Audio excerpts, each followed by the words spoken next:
lead to blood deficiency or iron deficiency anemia.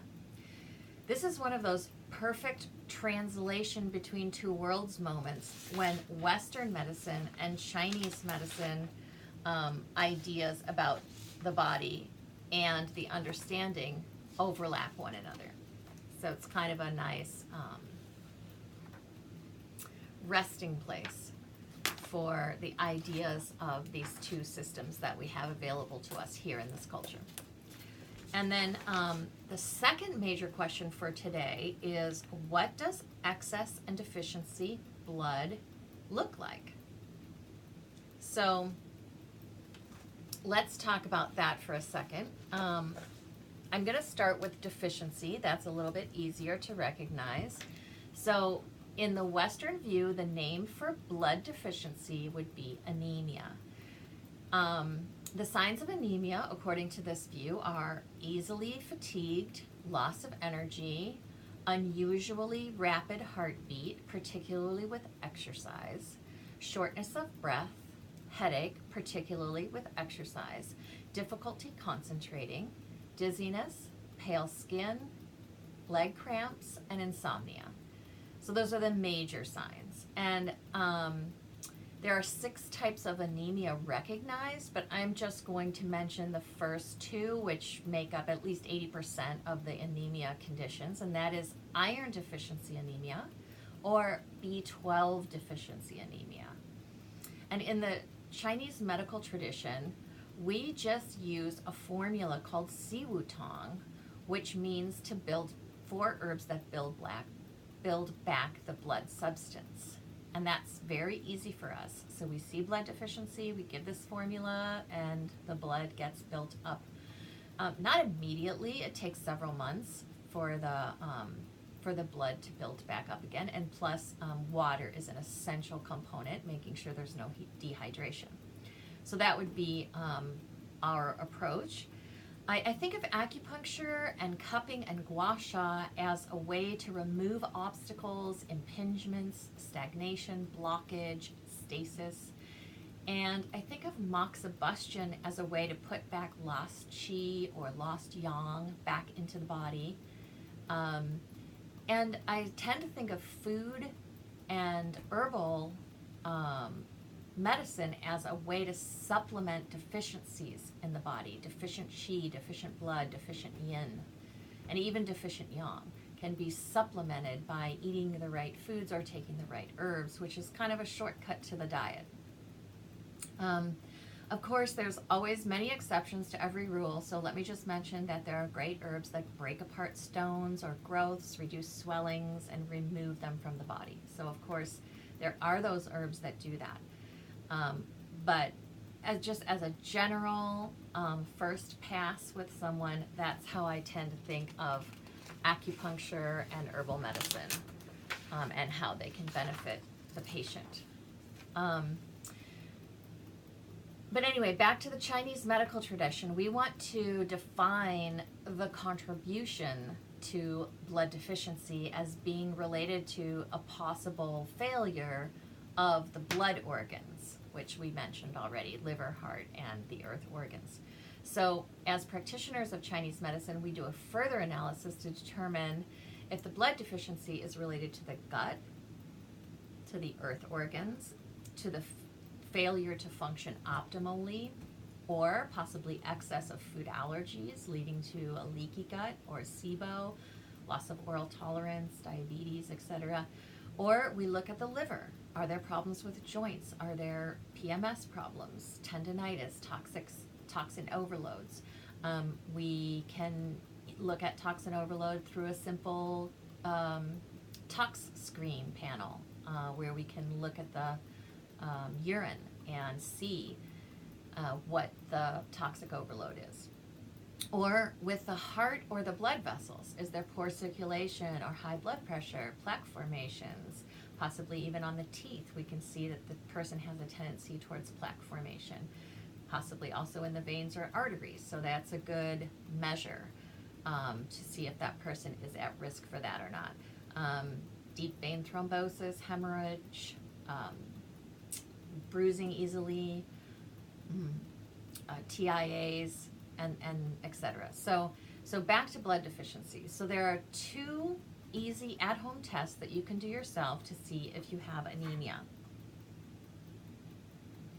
Number 1 is looking into the pale skin inside the lower lid, and that's just the skin just inside that touches the white of the eye. That skin should be pink. If it's white, the same color as the sclera of the eye, then that's a physical sign of anemia. In the second home test, you can squeeze your fingernail and you can measure the seconds that it takes for the white to turn back to pink again. This obviously won't work if you have finger polish on your nails or any kind of artificial nails, but you have to be able to see your nail beds. The refilling time of your nail beds with blood, by counting the seconds it takes for the blood to return to a nice pink color, should be 1 to 2 seconds. And if you are having to count to 3 or 4, that's a sign of anemia. Or in some cases, they don't refill at all. So that's not a great sign. The opposite of blood deficiency is blood excess. Blood excess falls into 2 categories. The first blood excess category is blood stagnation or stasis, and the second category is blood heat. Blood stagnation is the slowing or the stopping of blood flow, characterized by sharp, fixed, stabbing pain. Angina pain, chest pain related to the heart, is one of those types of blood stagnation pain. Also, pericarditis can be a source of angina pain. But this sharp, severe, stabbing, fixed pain can be anywhere in the body. The low back, the hip, the glutes, any place in the body can have this kind of severe, sharp, constant pain.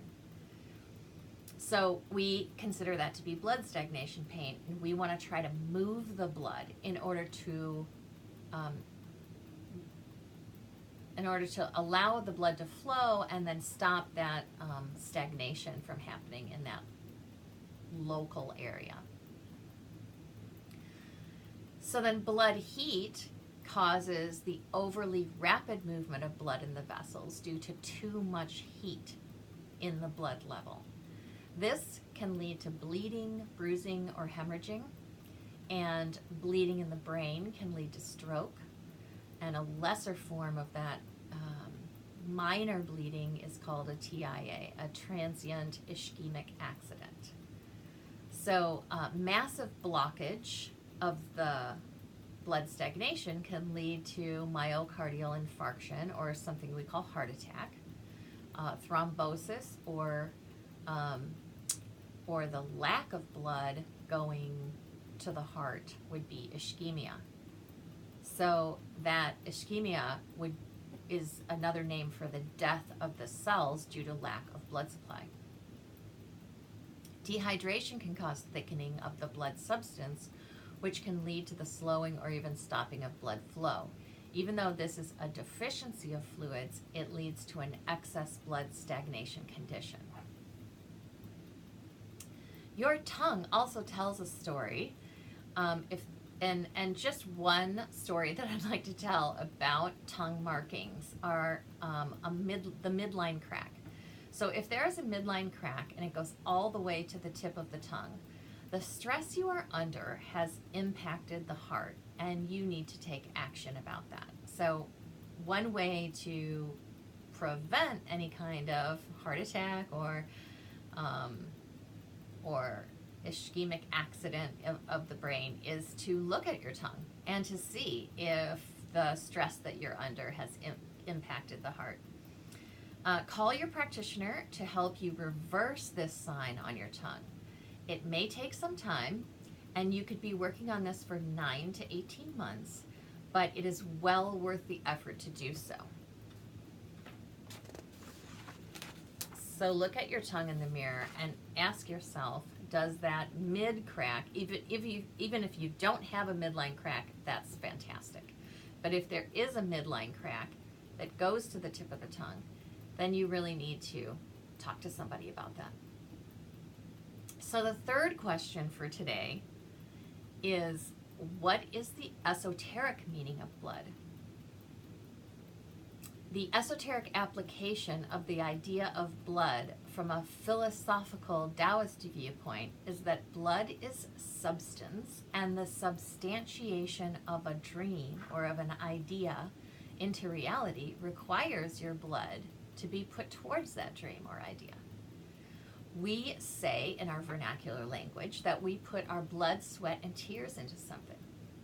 Whether it is the building of a house, the building of a business, the building of a healthy relationship, raising healthy children.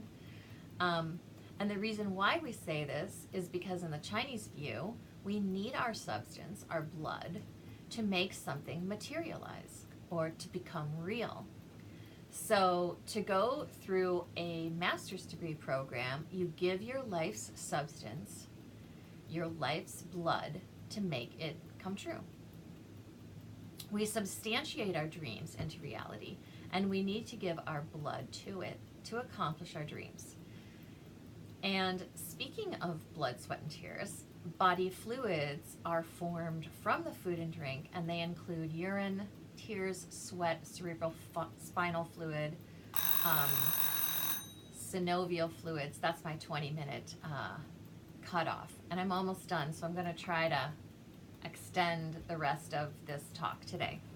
Synovial fluids and the fluids of the body. There's a delineation between thick fluids called Yi, Y-E, and thin fluids, Jin, J-I-N, in the body. The Sanjiao channel governs the movement of these waterways. The water irrigates the body and keeps it moist. The waterways are connected to the blood system via the kidneys, but have independent circulation too. I consider the lymphatic system as being the waterways that the Sanjiao are trying to point to, or trying to express that circulation. So the lymphatic system is how we translate this concept into our Western ideas about the body. But the concept of body fluids seems to be a broader concept than just lymphatic fluids too. Anyway, we will get to that in another podcast.